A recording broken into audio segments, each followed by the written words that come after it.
अब दुकान वाले को क्या मालूम कि हमारी दुकानिया में भगवाने घूम रहे हैं भिखमंगा बन के है। जज साहब जो वृंदावन वाले थे वो क्यों विरक्त हो गए। पत्नी ने कहा कि अरे भाई चलो, एक एक केवट की गवाही देने के लिए भगवान गवाह बन के चले गए थे कोर्ट में। केवट ने सेठ का रुपया लौटा दिया था।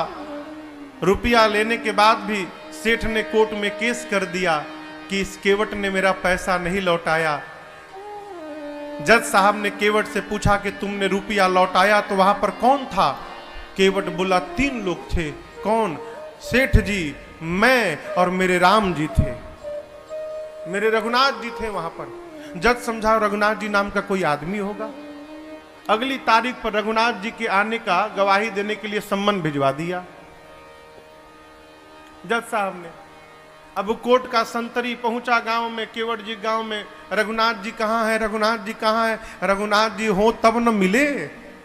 एक आदमी ने कहा देखो रघुनाथ नाम का आदमी तो नहीं है, रघुनाथ जी का मंदिर एक है जहां केवट रहता है। मंदिर के बाहर पुजारी जी बैठे थे। संतरी ने पूछा कि रघुनाथ यहीं रहता है क्या? पुजारी जी बोले हाँ भीतर रहते हैं। ये पकड़ो, उसके नाम का संबंध है, इतने तारीख को गवाही देने पहुंचेगा कोर्ट में। अब पंडित जी सोचे जब भगवान गवाह बनने के लिए तैयारे हो गए हैं तो हम कौन होते हैं बीच में रोकने वाले।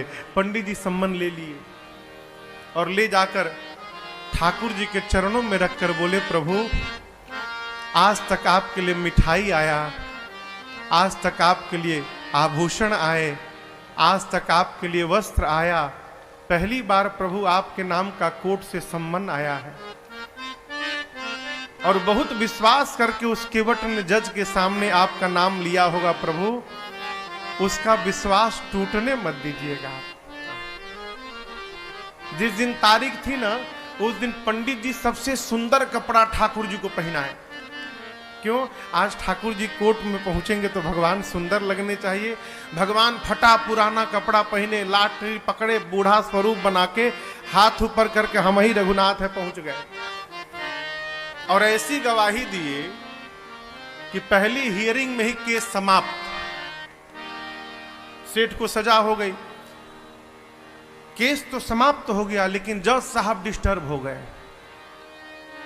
सोचने लगे भाई आज तक तो ऐसा कोई गवाह आया ही नहीं जो एक ही बार में केस को ही समाप्त कर दे। कोर्ट से निकल के अपने चेंबर में गए, केवट को बुलाकर बिठाए। बोले ये बताओ कहां रहते हो तुम? रघुनाथ जी के मंदिर में मैं रहता हूं। तो जज साहब बोले कि जो रघुनाथ आए थे? बोले जी जी। तो उनको लगा कि वो मंदिर बनवाए होंगे। तो जज साहब बोले लेकिन तो गरीब लग रहे थे और लग नहीं रहा था कि वो मंदिर बनवाए होंगे। केवट ने कहा प्रभु वो मंदिर बनवाने वाले रघुनाथ जी नहीं थे, मंदिर के भीतर बैठने वाले रघुनाथ जी आए थे। जज की मति हरा गई हो, कांपने लगा। संतरी को बुलाकर बोला सही सही बताना तुमने किसको सम्मन दिया था? बोला सर माफ करिएगा सर, रघुनाथ नाम का आदमी नहीं मिला, रघुनाथ जी का मंदिर था, मंदिर में पुजारी जी को देके चला आया था मैं। तो जो आए थे वही पुजारी, नहीं पुजारी जी ये नहीं थे, दूसरे थे। जज को पूरी बात समझ में आ गई। घर गया और दरवाजा बंद करके जज साहब रोने लगे। पत्नी ने आकर पूछा क्यों रो रहे हो? पूरी बात बताए। पत्नी ने कहा इसमें रोने की कौन सी बात है? अरे मान लो धोखे में ही दर्शन हुआ, तुम तो भाग्यशाली हो, तुमको दर्शन तो मिला, नाचना चाहिए। बोले इसलिए नहीं रो रहा हूं कि राम जी चले गए, इसलिए नहीं रो रहा हूं, मैं इसलिए रो रहा हूं अरे कुर्सी पे बना जज मैं बैठा रहा,